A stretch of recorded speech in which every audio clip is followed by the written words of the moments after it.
स्वागत है आप सभी विद्यार्थियों का गायत्री विद्या मंदिर उच्च माध्यमिक विद्यालय सांचौर की आज की ऑनलाइन क्लास में। आज हम इस ऑनलाइन क्लास के माध्यम से पढ़ेंगे पादप प्रजनन की विशिष्ट विधियों का सेकंड भाग। ये टॉपिक बायोलॉजी के चैप्टर नंबर 4 से है। लैंगिक जनन पादपों में एक सामान्य प्रजनन की प्रक्रिया होती है जिसके द्वारा वो नई संतति का निर्माण करता है। इसके अतिरिक्त भी कई ऐसी विधियां भी हैं जिसमें लैंगिक जनन के समान या तो युग्मक निर्माण नहीं होता, अर्धसूत्रण की अभिक्रिया नहीं होती, अथवा युग्मकों का संलयन नहीं होता, निषेचन की प्रक्रिया नहीं होती। उनको हम विशिष्ट विधियों के नाम से जानते हैं। इस टॉपिक के पहले वीडियो में हमने विशिष्ट विधि के तौर पर असंग जनन पढ़ा था। कौन सा पढ़ा था? असंग, ऐसा जनन जिसमें युग्मकों का संलयन ही नहीं होता। हेंस विंकलर ने जो परिभाषा दी थी वो परिभाषा भी ठीक इसी प्रकार की थी कि लैंगिक जनन की किसी ऐसी विधि से प्रतिस्थापन जिसमें अर्धसूत्रण और युग्मक संलयन की अभिक्रिया नहीं होती हो उसको असंग जनन कहते हैं। फिर हमने पढ़ा था असंग जनन के प्रकार, तो मुख्य रूप से दो प्रकार का होता है, बीजाणु विधि होता है और युग्मुक्त विधि होता है। इसके अतिरिक्त प्रोफेसर पंचानन माहेश्वरी ने असंग जनन को अनावर्ती, पुनरावर्ती और कायिक या आपस्थानिक भ्रूणता के नाम से विभक्त किया था। फिर इनके कई प्रकार हमने पढ़े थे। इसके अतिरिक्त हमने असंग जनन का महत्व भी पढ़ा था कि पादपों के लिए ये क्यों महत्वपूर्ण होता है। जब असंग जनन की प्रक्रिया संपन्न होती है तो असंग जनन में पढ़ा क्या था? हमने पढ़ा ये था कि जो एम्ब्रियो बीजांड है उस बीजांड में पाई जाने वाली भ्रूण कोश की कोशिका में से कौन कौन सी कोशिका भ्रूण का निर्माण कर सकती है। तो बीजाणुविद कोशिका के अंतर्गत हमेशा बीजांड की कोई कोशिका, चाहे वो अध्यावरण की होती है अथवा निभाग की होती है, अथवा द्विकुंज भ्रूण का निर्माण कर सकती है। या फिर भ्रूण कोश की कोई कोशिका, चाहे वो अंड कोशिका हो, और निश्चित रूप से भ्रूण का निर्माण करेगी, अथवा उसकी सहायक कोशिका और प्रतिमुखी कोशिका भ्रूण का निर्माण कर सकती है। तो इतनी संभावना भ्रूण के निर्माण से होती है। यदि एक सिंगल भ्रूण बनता है तो उसको हम असंग जनन की प्रक्रिया के तौर पर मान सकते हैं। अथवा कभी कभी सामान्य लैंगिक जनन के साथ साथ में असंग जनन भी होने लगे तो होगा क्या कि अंड कोशिका से निषेचित भ्रूण का निर्माण होता है, जबकि दूसरी कोशिका से निषेचित अथवा अनिषेचित भ्रूण का निर्माण हो जाए। अब हम थोड़ी सी कल्पना करते हैं कि यदि अंड कोशिका के अतिरिक्त अन्य कोशिकीय संरचनाओं से भी भ्रूण का निर्माण हो जाए, या फिर हम ये कहें कि जितनी भी प्रतिमुखी कोशिकाएं वो अलग अलग भ्रूण का निर्माण करें, या फिर बीजांडकाय की कोशिका एक कोशिका से अतिरिक्त 2, 3, 4 कोशिकाएं भ्रूण का निर्माण करें, जैसी संभावना हो सकती है। तो जब सभी कोशिकाओं से या एक से अधिक कोशिकाओं से भ्रूण का निर्माण होता है तो हम उस संरचना को क्या कहेंगे? किसमें कि जब एक सामान्य अंड कोशिका भ्रूण का निर्माण कर रही थी, चाहे वो निषेचित अवस्था में हो अथवा अनिषेचित अवस्था में हो, और इसके साथ साथ दूसरी कोशिका से भी भ्रूण का निर्माण होना प्रारंभ हो जाए तो क्या होगा? एक ही बीज में, क्योंकि बीजांड बीज का निर्माण कर देगा, तो एक ही बीज में एक से अधिक भ्रूण बनेंगे। तो उस अवस्था को क्या नाम देते हैं? जब किसी एक ही बीज में एक से अधिक भ्रूण बनते हैं तो इस प्रक्रिया को बहुभ्रूणता कहते हैं। क्या नाम देंगे? बहुभ्रूणता। तो आज हम इस पादप जनन की विशिष्ट विधि के सेकंड भाग के अंदर बहुभ्रूणता के प्रकार, बहुभ्रूणता का महत्व पढ़ेंगे। अब तो परिभाषा क्या होगी? एक ही बीज में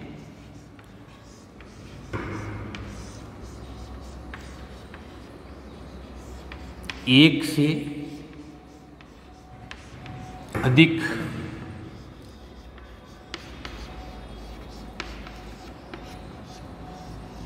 भ्रूणों की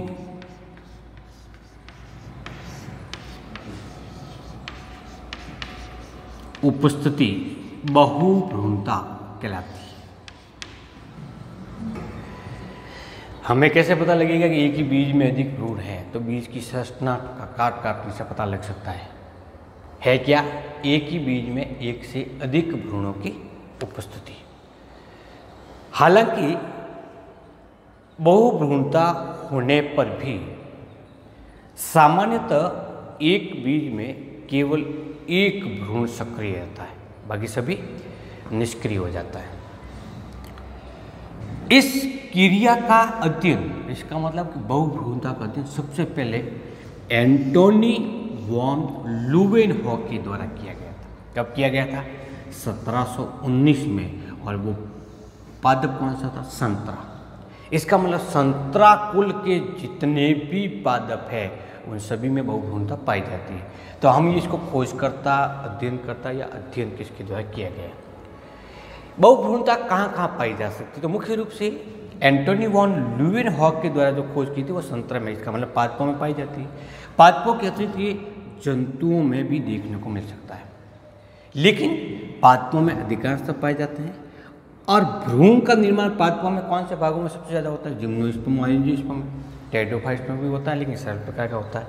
जिम्नोस्पर्म में बहुभ्रूणता एक सामान्य प्रक्रिया है, अर्थात जिम्नोस्पर्म के अधिकांश पादपों में बहुभ्रूणता पाई जाती है। लेकिन एंजियोस्पर्म में इस प्रकार की संरचना नहीं होती, अर्थात बहुभ्रूणता नहीं होती। एक बीज में एक ही भ्रूण पाया जाता है। लेकिन फिर भी कुछ अपवाद है। कौन कौन से अपवाद है? नींबू, जामुन, प्याज, क्रोटेलेरिया।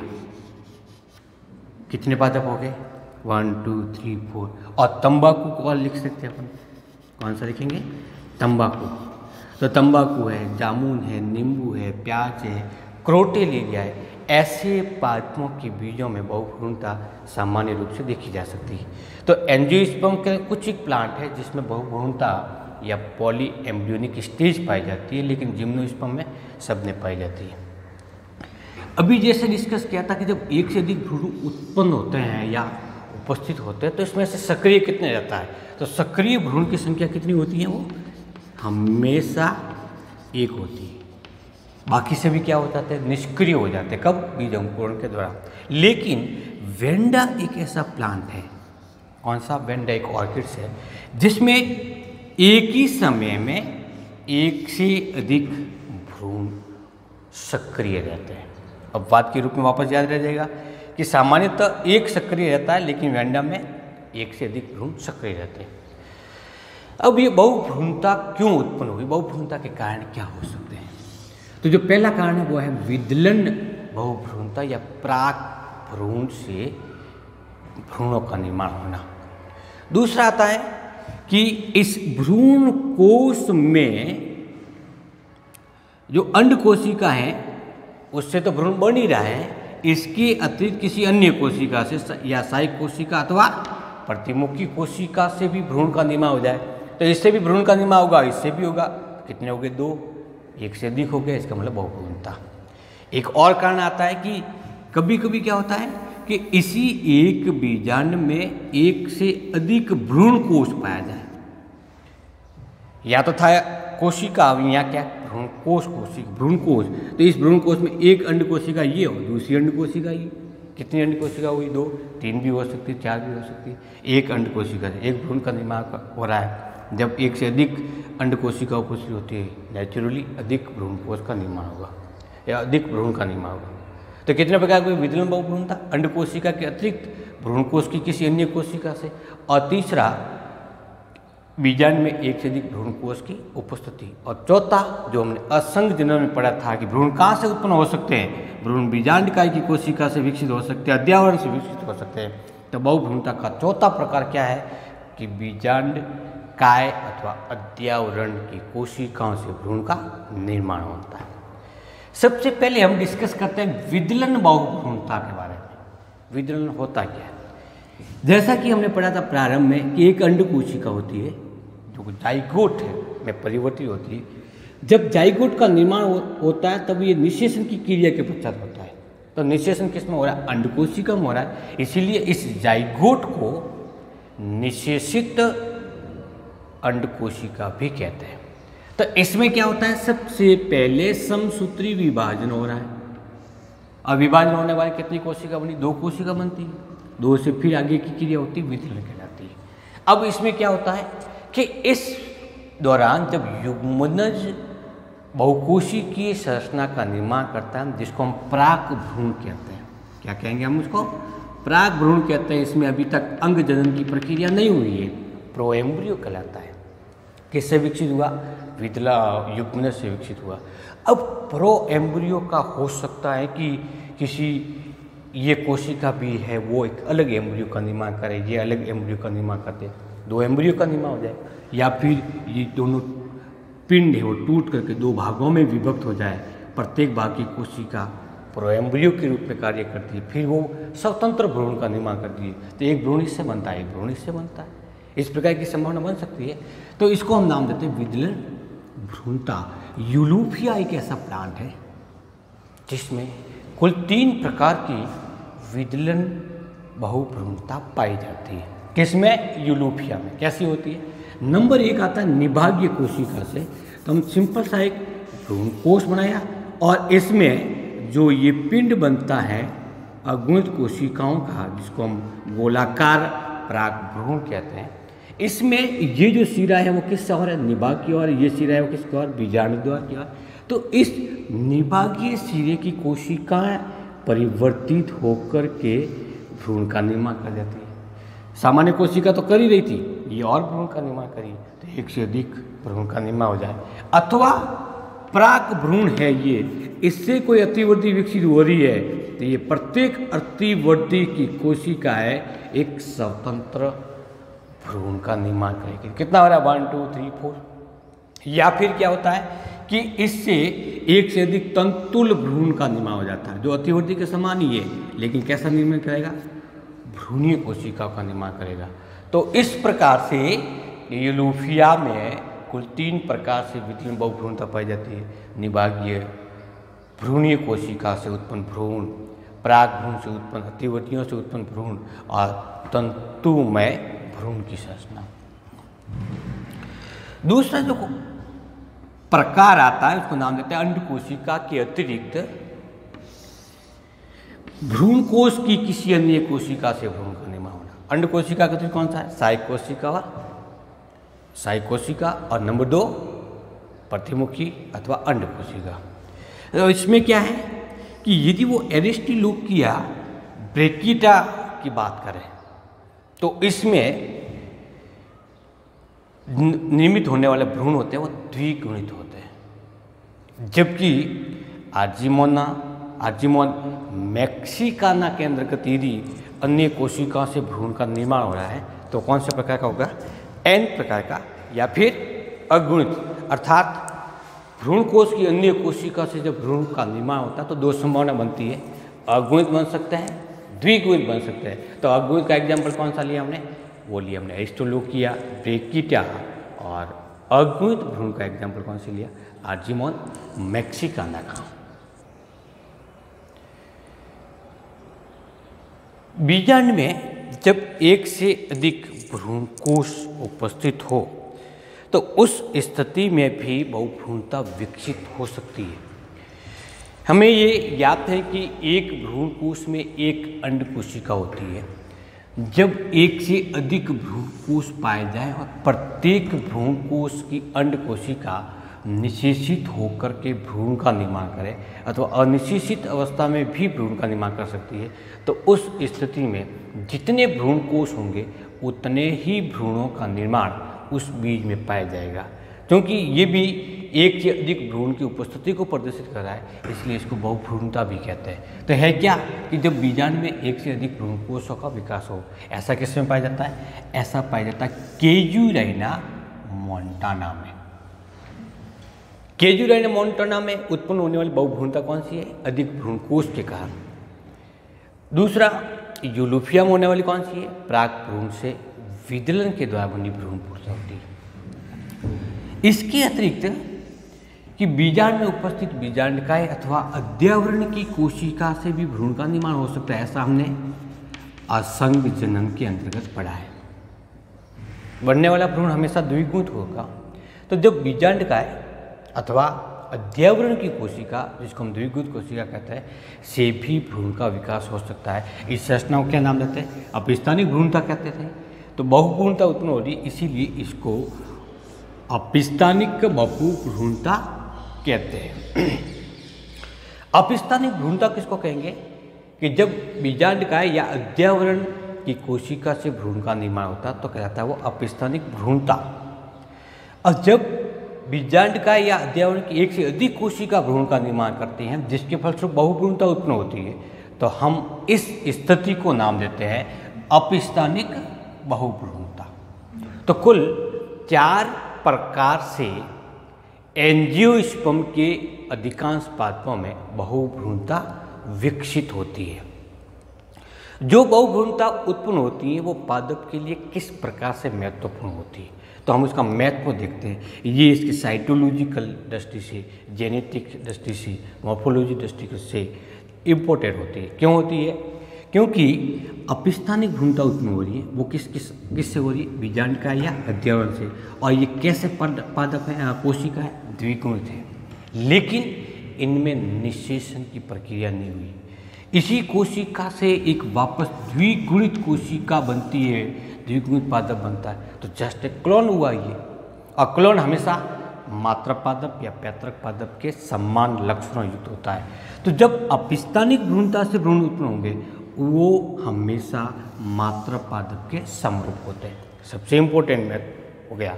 इसके फलस्वरूप क्लोन बना सकते हैं हम। लक्षणों में बिना कोई परिवर्तन किए हुए हम लंबे समय तक उसी लक्षणों की प्रोजेनी को प्राप्त कर सकते हैं। दूसरा, यदि बीजांडकाय से कोई भ्रूण विकसित होता है तो वो सामान्य तौर पर जो पादप बनता है वो ओजपूर्ण होता है। कैसा होता है? ओजपूर्ण का मतलब होता है उसमें वांछित लक्षण अधिक मात्रा में उपस्थित होता है। तीसरा, नींबू में बात करें अपन, तो नींबू में रोग रहित किस्म का विकास करना है तो हम कैसे कर सकते हैं? तो इसके लिए किसका संवर्धन करना पड़ेगा? बीजांडकाय की कोशिका से। बीजांडकाय का संवर्धन किया जाए टिश्यू कल्चर के द्वारा, तो उस स्थिति में उत्पन्न होने वाला पादप रोग रहित होता है। क्यों होता है? क्योंकि बीजांडकाय की कोशिका में कभी भी किसी भी रोगजनक जैसे बैक्टीरिया या वायरस का इन्फेक्शन नहीं हो सकता। चौथा है, अगुणित भ्रूणों को यदि हम कॉल्चिसिन के द्वारा उपचारित करें, तो कॉल्चिसिन क्या है? एक रासायनिक पदार्थ है जो कॉल्चिकम एटमोनल नामक प्लांट से प्राप्त होता है। और ये कॉल्चिसिन करता है क्या? सामान्यतः पादप कोशिका में बहुगुणिता उत्पन्न करने का कार्य करता है। जैसे एक एन कोशिका है, एक अगुणित कोशिका है। यदि इस अगुणित कोशिका को कॉल्चिसिन से उपचारित करके हम संवर्धन करवाएं तो ये क्या करेगा? इसमें गुणसूत्रों की संख्या को जस्ट डबल कर देता है या फिर 3n कर देता है, 4n कर देता है। कैसे करेगा ये कॉल्चिसिन विभाजन क्रिया के दौरान जब गुणसूत्र मेटाफेज अवस्था में चले जाते हैं, उसके बाद में उसमें तर्कु तंतु का निर्माण होना प्रारंभ होता है। तो मेटाफेज अवस्था में जाने के बाद में, उससे पहले जब स्पाइंडल फाइबर का निर्माण होना प्रारंभ होता है, तो ये कॉल्चिसिन उस स्पाइंडल फाइबर को बनने से रोकता है। फलस्वरूप गुणसूत्रों की संख्या तो डबल हो गई है, लेकिन स्पाइंडल फाइबर नहीं बनने के कारण वो विपरीत ध्रुवों की ओर नहीं जाते हैं। और जब तक विपरीत ध्रुवों की ओर नहीं जाएंगे तब तक 2 केंद्रकों का निर्माण नहीं होगा। फलस्वरूप क्या होगा? एक निश्चित समय के बाद में prophase, metaphase, metaphase, anaphase, anaphase telophase में स्टेज में पहुंच जाती है। लेकिन स्पाइंडल फाइबर के अभाव में गुणसूत्र विपरीत ध्रुवों की ओर गमन नहीं करते, रहते हैं कहाँ? केंद्र में रहते हैं। और जैसे टेलोफेज अवस्था आती है, अपने आप ही इन क्रोमोसोम के चारों ओर जो क्रोमेटिन पदार्थ में बदल जाता है, उसके चारों तरफ केंद्रक झिल्ली का निर्माण हो जाता है। तो ये कितना हो गया? n से कितना हो गया? 2n हुआ तो 2n है, लेकिन वो उसी की प्रतिकृति n क्रोमोसोम थे, उसी के n क्रोमोसोम बने हुए, तब जाकर 2n बने। जबकि फर्टिलाइजेशन क्रिया में क्या होता है? 2 अलग अलग युग्मक आपस में जुड़ते, दोनों के क्रोमेटिन पदार्थ अलग अलग होता है, फिर वो आपस में जुड़ता है, जबकि यहाँ पे कैसा हुआ है, उसी की कॉपी हुई है। तो इस कॉपी के फलस्वरूप जो बहुगुण संरचना बनी हुई है वो हमेशा कैसे बनेगी, समयुग्मक की। किसको कहते हैं समयुग्मक की, एक युग्मक नर युग्मक, एक मादा युग्मक, दोनों युग्मक अलग अलग प्रकार के होते हैं, लेकिन इसमें भी 2n स्थिति बनी है वो, लेकिन उसी क्रोमोसोम्स के द्वारा निर्मित बनी हुई है, तो हम उसको नाम देते हैं समयुग्मकी से। तो जब समयुग्मकी वंशावली विकसित करनी है तो हम किससे उपचारित करेंगे, कोल्चिसिन से। इस प्रकार से कुल 4 बिंदु वो हैं जो बहुभ्रूणता का महत्व बताता है। बहुभ्रूणता कैसे विकसित होती है और उसका क्या महत्व है, ये टॉपिक हमने आज इस पादप प्रजनन की विशिष्ट विधियों के सेकंड भाग के अंतर्गत पढ़ा है। नेक्स्ट भाग के अंतर्गत कौन सा नेक्स्ट भाग आएगा हमारा, थर्ड पार्ट, पादप प्रजनन की विशिष्ट विधियों का थर्ड भाग, जिसके अंतर्गत हम सूक्ष्म प्रवर्धन, कायिक प्रवर्धन और विशेष विधियों के 3 अन्य प्रकार पढ़ेंगे। Thank you.